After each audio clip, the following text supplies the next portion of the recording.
So today we're going to talk about something called the special case or special case projectiles, which is just a specific super common situation that comes up in projectile motion.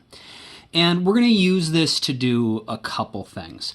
One is that on the AP test, it is not uncommon that you need to derive an equation entirely algebraically, and so we're going to practice doing that.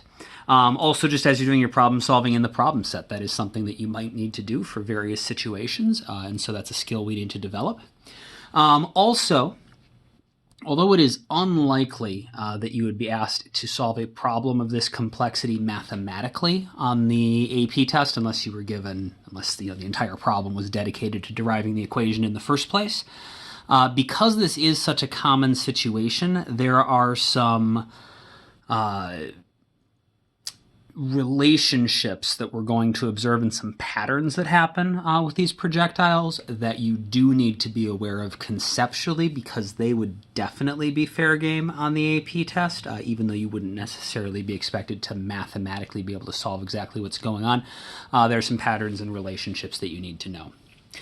Importantly, what this is not for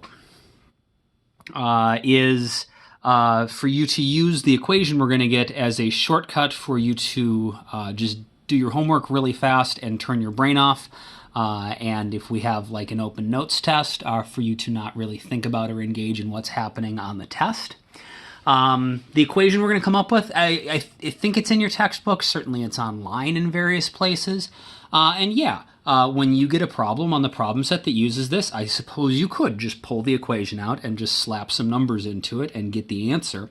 But that is not going to help you to develop the skills you need to, both for the AP test, but also just to be a competent scientist or engineer or a member of whatever STEM field it is you're interested in going into. And so we're using this to practice deriving equations. We're using this to come up with some general relationships, but if you run into a problem like this on the problem set, I would strongly encourage you to take the time to refigure this out if you ever need it, rather than just looking it up, because that's the skill you actually need to have.